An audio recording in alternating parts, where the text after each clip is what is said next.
Alright guys, so I want to give you a quick overview of what I've done so far. This type of video is not going to be my typical content, but I really wasn't documenting much of the journey at all up until the point of my first video. I really just jumped right in. I had no idea what I was doing, so I was trying to figure out where I'm going to stay for the night, what I'm going to do today, what I'm going to do tomorrow to make the best of the trip, and it was really overwhelming, but I got there eventually. I also apologize for my last video. I talked super slow and like editing it was brutal, just trying to like cram it all into a small time frame, so we're also going to work on getting through things quicker. So hopefully this will be a nice quick video of everything I've done getting to Nevada, and I got some cool drone shots and GoPro footage, but I'm pretty much going to narrate through some iPhone photos, and it should be cool. So let's go. So I left Long Island and headed straight across the country. I really wanted to leave earlier in the year so I could have checked out a bunch of the northern states and Yellowstone and stuff on the way, but it was too cold. So the first place I stopped was Ohio. I got a little campsite at a random state park. It was really nice. I wanted to check out a climbing area that was nearby there, but when I got there in the morning, there was this super sketchy like white truck van that I was convinced was just waiting for me to leave my car and steal all my stuff. So I abandoned that plan and headed on to Montana. That was a long journey. I think I stopped off at like a rest stop and just slept one of the nights. I tried to drive through the nights, but it took like 2 solid days of driving, a lot of nothingness through like Iowa and Indiana and all these I states. On the way to Montana, I realized I was passing right by Badlands National Park and Mount Rushmore, so I was like, ooh, what a nice little excursion that'll be. And a nice little excursion it was. There was a whole lot of nothingness leading up to it, but all of a sudden you're in Badlands National Park and it's like these crazy rock features. I don't even know if it was rock, it was like sand, but really cool. Cars couldn't do any trails. That's going to be a running theme throughout the video. So we headed on to Mount Rushmore before it got dark, and I really actually like the area around Mount Rushmore. It's in South Dakota, and right down the mountain, it's like a really scenic drive up to Mount Rushmore, and then down the mountain there's like these climbing areas and all national forest campgrounds that were closed for the winter, but I'm definitely going back there. Then I finally got to Montana and it was super cold, but I decided to try and do a little trail with your car, so we got a nice little hike in. It was in the snow, and I actually ventured into a little road that said Jeep Trail, and it was super deep snow though, so I just turned around. And then from Montana I made the push straight for Washington because I really wanted to get to Olympic National Park. I'd heard that was beautiful, so I think I stayed in a KOA outside of there a couple hours away, and that's when the trip really started to get good.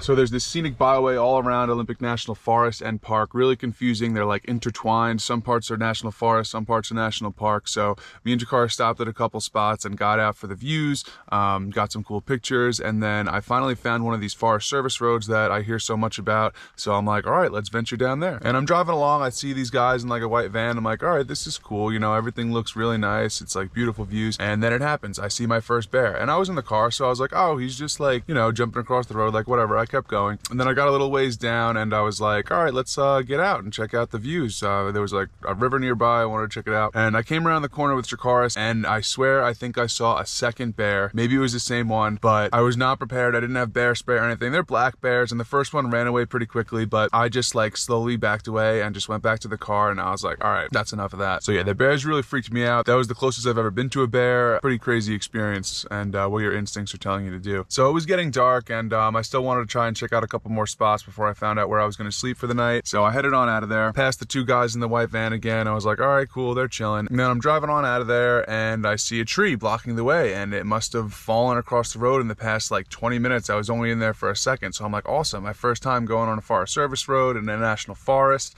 and I'm blocked in. A chainsaw would be too big to carry around, but I should have had a saw or an axe or like something. So yeah, it was getting dark, and I was like, all right, but those guys are back there. I turned around and went and got the guys. I'm like, hey, did you see this tree blocking our way out? And they're like, what? So they followed me, and they're like, yeah, we're blocked in. They're like, oh, I guess we have to call someone. They didn't seem too concerned, so I was like, all right, like, cool, they're cool. We got to talking, and then I realized that I have a winch, and I'm like, should I just try to winch it out of the way? And they were like, yeah, of course. So I really wish I got footage of this, but yeah, and then I hooked my winch up. I've never used it in a real situation before at all, but I've seen that some people pull trees with their winches out of the way, but this was a big tree. Like, I really wish I got pictures. The other guys were taking pictures, and I didn't get their number, so I can't even ask them for the pictures, but it actually worked. I pulled it out of the way, we snapped off some branches, and we were able to like drive around and get out of there. But that was pretty crazy and rewarding getting out myself. I could have literally camped out on that road that I was on, but the bears just freaked me out, and so whatever, call me what you will. So the next day I went to the visitor center and got some like good info on where I could actually could bring Dracarys, and there actually was a few places we could go. So we checked those out, mostly like the beaches and the national forest areas. Some stuff was closed. A cool hike I wanted to do was closed, and Dracarys wasn't allowed to do it anyway. So we did what we could, and then I found a really cool like state park with a campground that was on the northern coast of the country, but like in the northwest. And I was like, all right, let's check this out. So that was really cool. But when I got there was a raccoon that actually got a little bit of Dracarys' food. My mistake. Learned my lesson, because the raccoon was relentless the rest of the night. Dracarys kept trying to get him. He wasn't even afraid of a husky, you know, trying to kill him. He kept coming back looking for stuff. So I put all the food away and just got up in the tent and went to sleep. Beautiful views in the morning, awesome campground. And I think I hit a couple more spots on my way out, but I think that was the last day I was in Olympic. I did also try this cool off-road trail called Sitcom Soul Duck Road, and another like great camping spot. There were spots all along this road that you could camp at in the rainforest, really cool, but I wasn't doing it because of the bears. So after that, we headed down the Oregon coast. There's the whole Pacific Coast Highway, or Oregon Coast Highway, whatever you want to call it, down the Oregon coast from Washington. So it's really cool. I heard Mount Hood was a really good area to explore, so I headed over there. But I guess before we really got to the Mount Hood area, there was this Columbia River Gorge area with a really cool waterfall hike that I'd heard about, bunch of waterfalls. And I didn't realize before I went, but it was a 13-mile round trip to get to the actual main hole in the rock waterfall, which was really cool. And I pushed myself on that hike, and I'm glad I did, because I don't think I've ever hiked that much in one day, to be honest, and the view was so worth it at the end, and Dracarys was allowed, so that was an awesome experience. Then I was like, all right, where am I going to camp for the night? I'm looking around for spots now. It's still, to this point, I've only done Walmart parking lots and campgrounds, so I'm like, all right, what do I do? And then I see this lake that people camp at, that there's some off-road trails to get to. So I head there, I go all the way out of the way to get here, and the gate is closed to the actual spot where I thought I'd be able to drive through. But then I saw this other gate that was open, and I realized on the map that there was other ways around to get to the lake. So it was getting dark, but I was just like, you know what, let me just head in here and see what happens. It was icy, but I'm like, all right, let's go. And I was super scared, honestly, I'm not gonna lie to you, because when I got there was just no one around. I couldn't see anything. I didn't really know where I was. I didn't know what kind of animals were lurking in the forest, but I saw some headlights off in the distance. They actually freaked me out for a second, and I was a little worried, but then I'm like, all right, they're probably just other campers, obviously. And I had service, so I actually wound up staying there. And if I didn't have service, I probably would have left, but I'm so glad I stayed. And in the morning, I got my first like really good drone video and messed around with the drone for the first time.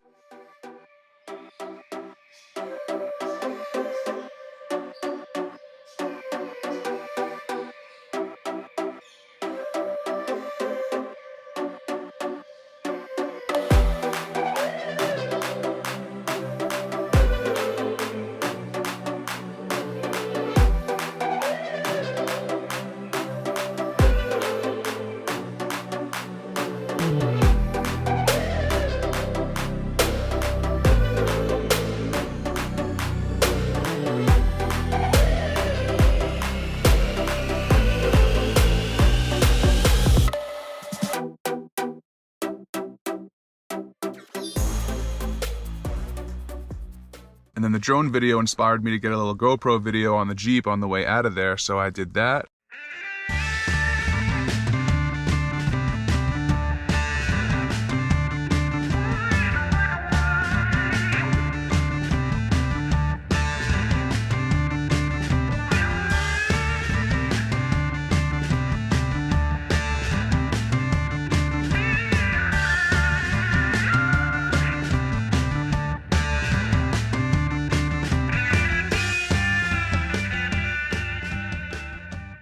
And the gate was actually closed when I got back, but there were some people there saying how it was just some random lady that closed it because she couldn't get down there, but there were other people I passed on the way out. So I opened the gate and left it open for everyone. But yeah, that was my first like true overlanding overnight experience, and 10 out of 10. While I was headed down the Oregon coast, I actually tried this cool little off-road trail that I saw, and I got pretty far in, but the last bit was down this like crazy decline of just like loose rocks, and going back now I probably would have tried it. But all right, well, I made it this far, but I really wish I wasn't too much of a pussy to go down this road here. I just it's too steep. I've never done anything like this. I mean, I do have service here. Somehow there's a house down there, but yeah, I don't have the balls. And just getting out of that place though was like really cool. I actually got a sick GoPro video of leaving, and you're not going to be able to tell, but just getting up right here at the start of the video was pretty steep, and I was like happy to get up that. So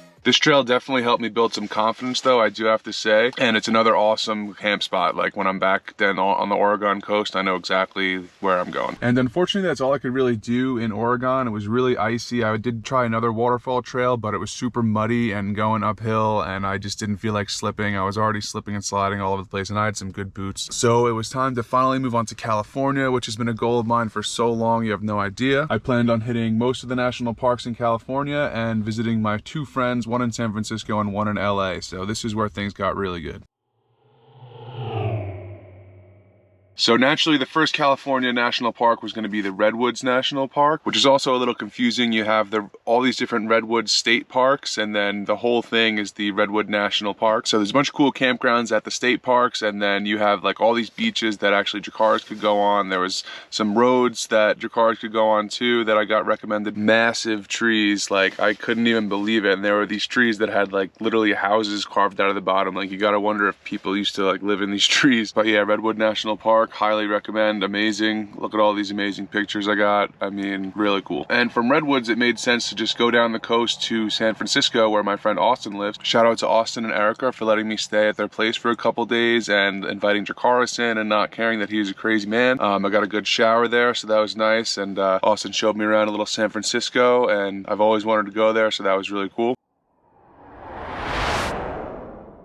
And then I decided to head into Yosemite and realized as I was headed there that there's a snowstorm. So I picked up chains, as you probably saw in the first video, and I was like, all right, let's do it. And I got to the entrance and the lady was like, I don't know, I wouldn't go in there if it was up to me. And there was a ranger that like making sure everyone had chains before they actually went out onto the road. But the ranger told me that they were plowing the roads and that people were going. So I decided to just go for it. And I'm so glad I did. It was really awesome to see Yosemite in a snowstorm, but also not a lot of people were there because they couldn't get in. But it was still pretty packed, which was wild because once I got there, I realized I'm like, okay, people in like Teslas got through there and people are insane. So Yosemite's been a big bucket list item for me. It's the birthplace of rock climbing, really. Like there's this crazy documentary. If you haven't seen it and you're a rock climber, I suggest you go check out Valley Uprising. It's all about these guys in the 50s and then the 60s and 70s who were just pioneers and just like figuring out rock climbing and how to do it and what the rules were going to be and just like really living free in Yosemite. And now you can't do that anymore. And I checked out Camp 4, where all the climbers used to camp and practice on the boulders there, and there's this epic boulder problem called Midnight Lightning, so that was really cool to actually see in person. And I did a couple cool hikes. There was a little paved hike to the Yosemite Lower Falls that Jacars could do, so we did that. We walked on some of the snowy roads that were closed after the storm, and it was almost like we were hiking through, but again, not allowed many places at all. Yosemite is like no dogs at all anywhere besides paved surfaces. So, but I really just wanted to get a feel for it. I mean, I didn't want to hike through the snow anyway. The trails are covered. You couldn't see where to go, and I really just wanted to see what everything was like. I got an epic picture of the Jeep in front of El Cap, which I will climb one day. It's a goal of mine. I saw Half Dome, I'm pretty sure. I got a bunch of good viewpoints, and I kind of like understand what to do now when I go there, when I go back without your cars, and I can actually climb stuff. And after that experience, I made the tough decision not to even try to push on to Kings Canyon and Sequoia National Park because they were even colder and more snowy because they're at a higher elevation. So I kind of put those on the back burner. So then I headed back west, like to the coast. So after Yosemite, on the way down to LA, I decided to make a quick stop at Pinnacles National Park. It looked really cool. Probably the worst dog-friendly national park. There is really nowhere to go with the dogs. There's no viewpoints or anything. To get the good views, you have to go on the hikes. So I'll definitely be going back there. I did get some cool pictures from far away of the rock formations, and we found a little spot where I think Jacars was allowed to walk around a little bit. And then we just did one night in the campground, then I got out of there. And I really wanted to do Highway 1, but of course, as I was headed down, I realized there's a huge section that's closed because of the storm. Like apparently blew some rocks and debris all over the road. So I had to just go down the, I think I went down Interstate 5 to LA and visited my friend Mike. And again, shout out to Mike for letting me chill at your house for a little bit and giving Jakaris a nice yard to run around in. Also a big thank you to Mike for recommending this campground in the Angeles National Forest. That was a really cool spot to stay the night outside of LA, and the drive down in the morning was pretty epic. So me and Mike got some Mexican food, and then he recommended a cool little dog beach that I take Jakaris to, so naturally we went and did that, checked that out, and then we headed out of LA because it was time to get moving. Now, it was a hard decision, but it made sense to go to Joshua Tree first before Death Valley. I really wanted to do vice versa, but we just headed to Joshua Tree and it was so epic. I think Joshua Tree is probably my favorite national park that I've been to so far. I can't wait to go back with Chikaris, but I did get in a cool couple of climbs there. Climbed some of the boulders at the campground we stayed at. I was able to climb this slab with the help of these local climbers that were like old school climbers, really cool people. Really haven't climbed outdoors much, so this was awesome to get to climb in such an epic place, but yeah, check it out here.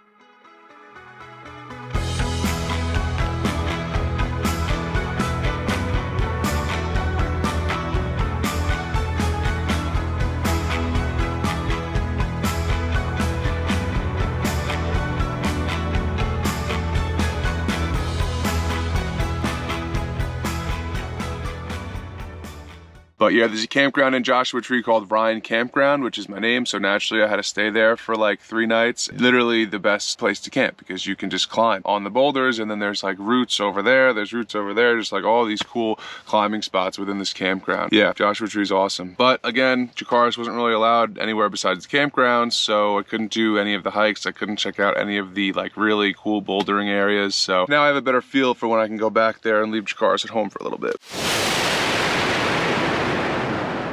And then it was on to Death Valley, the last national park of California, and super cool. There's a bunch of actually off-road trails that I did that were pretty nice and scenic, and you can actually get to a bunch of stuff by going down these dirt roads, but normal cars were going down them too. There's a couple that you definitely need a Jeep, but nothing was too crazy there, just ways to get to cool spots. We checked out this mine, checked out this Artist's Palette thing. It's a whole scenic drive called Artist's Drive, and then it culminates in this Artist's Palette place, which is just all these colors of rock all in this one area, like blues, purples. The pictures aren't even going to do it justice, but that was like really cool. Stayed in the Death Valley National Park campground for like 2 days, but it was super windy one night, and I was actually really scared the rooftop tent was going to collapse, but it held up and everything was good. So yeah, Death Valley was just so cool. A bunch of different types of landscapes. You had sand dunes, mountains. I got to this point where there was snow at one point, but again, couldn't do any of the major trails with Chikaris, so it was kind of a bummer. Pretty much just went around to the viewpoints, got some pictures. There was this really cool 20 Mule Canyon drive in Death Valley where you're zigzagging through these crazy like sand or rock formations, really wild stuff. I got a good GoPro video of that too. You could probably get down it with like a regular 4x4 car, but you definitely didn't need the Jeep. It was a pretty nice packed road. And I'd been in California for like 2 weeks at that point, so it was a big portion of the trip already, like half the trip, so it was finally time to move on to Nevada. And Death Valley is just a stone's throw away from Vegas, so it made sense to go there next. And that's the only place I've actually explored previously on this trip. Austin and Erica, as mentioned previously, actually invited me to their wedding there last summer, which was super cool. I got to explore Red Rock Canyon, and I really just fell in love with the desert atmosphere. But there was super brutal summer heat. It was like 105 degrees, I think, most days. So I did what I could, but I was really excited to go back and do some of those same trails with Chikaris. I decided to push the limits and go for this hike that you're pretty much climbing a mountain. It's like a 5-mile round trip that takes you to Turtleback Peak, but there's a whole bunch of elevation gain and it's super confusing. We actually went off trail a couple times and I realized and corrected, so I wasted a lot more energy than I needed. But you get to the top and it turns to snow, and then you get this crazy overlook of the whole Red Rock Canyon, and you can see Vegas off in the distance with the strip and everything. So that was pretty awesome. And also, if you didn't know, Red Rock is like a mecca for rock climbing. Alex Honnold actually moved here, so you know it has to be good. He's always soloing in the mountains, so I was hoping to spot him, but that was a failed mission. And when I went last summer, I checked out the bouldering area and there was no one climbing, and I didn't even have shoes, so I didn't attempt anything. But now I had my shoes, so I was super excited to go back and try. There wasn't too many places I could tie Chikaris up. I did find a couple boulders that I was able to do, and those were really cool, but just hiking around that area is awesome. And I even tried to get a drone video from where I was at one of the boulders, but this guy that was next to me got super pissed. As soon as I launched my drone, he was like, "Oh, is that a drone? I'm gonna shoot that thing out of the sky." And I was like, "Oh, sorry, do you want me to take it down?" And he was like, "Yeah, it's just rude, man." So I was like,